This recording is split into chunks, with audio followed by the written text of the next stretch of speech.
सुप्रभात। हर हर महादेव। ओम नमः शिवाय। जय प्रभु। ईश्वर की असीम कृपा है। मैं अपना वापस यात्रा आरंभ कर चुकी हूँ। मैंने यहाँ पर सूरत में मेरे बड़े मामा का बेटा, उन्हीं के घर में आई हूँ कल रात को 12:45 के लगभग, और वापस आज मैं 10 के लगभग यहाँ से निकल जाऊँगी। और निकलने के बाद फिर मैं अपनी बड़ी बेटी के पास सिकंदराबाद जाऊँगी। सिकंदराबाद में कुछ दिन मुझे रहना है। उसके बाद मैं श्याम नगर 28 अगस्त को ट्रेन पकड़ूँगी। पकड़ने के बाद कब श्याम नगर पहुँच रही हूँ ये भी ऊपर वाला ही जानेगा, लेकिन मेरी यात्रा बहुत ही शुभ रही। ऐसा माना जाता है कि मल्लिका अर्जुन, श्री शैलम मल्लिका अर्जुन के दर्शन करने से बहुत सारे, ऐसे तो किसी भी ज्योतिर्लिंग का दर्शन अहोभाग्य होता है मनुष्य का, यदि उसके कर्म अच्छे हैं, ईश्वर की कृपा बनी हुई है, बड़ों का आशीर्वाद चाहिए, छोटों का प्यार चाहिए। तो प्राणी सेवा, किसी भी प्राणी का सेवा करना, ये मनोभाव मन के अंदर रहना चाहिए। यथासंभव गलत कर्म ना करें, अच्छे कर्म करें। जैसा कर्म करेंगे फल वैसा ही प्राप्त होगा। तो आज मैं बहुत ही खुश हूँ, क्योंकि सूरत में जिस दिन आई उसी दिन निकल पड़ी।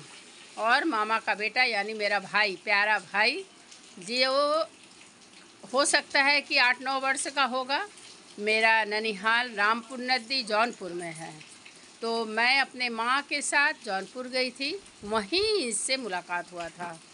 इसका नाम अशोक है, जो मेरा भाई है, और इससे छोटा भाई का नाम विजय है। विजय से अभी तक मैं मुलाकात नहीं कर पाई हूँ, लेकिन अशोक के पूरे परिवार से मेरा मुलाकात हो गया है और सबसे प्यार भरा रिश्ता भी हो गया है। और ये ईश्वर की कृपा है कि उसके घर में बहुत सारा काम था, बहुत काम था, लेकिन ईश्वर का बुलावा आया था बोल करके। और मुझे एक मदद की बहुत ज़रूरी थी, क्योंकि मैं 19 जुलाई से निकल चुकी हूँ। तो मेरा थोड़ा सा निश्चित रूप से तबीयत, कुछ तो, मैं तो मनुष्य हूँ, कुछ तो 19-20 हो ही चुका था। तो अशोक जो मेरे साथ गया उसका भी भला हुआ और मेरा तो बहुत ही भला हुआ। मेरी कोई रिस्पॉन्सिबिलिटी नहीं रह गई थी, टोटल उसने संभाला एज ए ईश्वर, गॉड बन करके। तो भगवान की असीम कृपा है, उसके घर में आई हूँ, बहुत ही अच्छी बात है।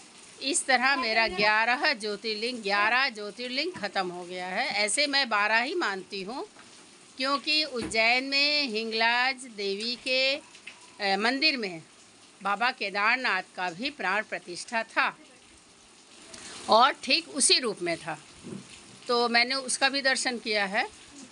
तो इस तरह से मैं अपने आप को बहुत ही खुशनसीब, भाग्यशाली मानती हूँ।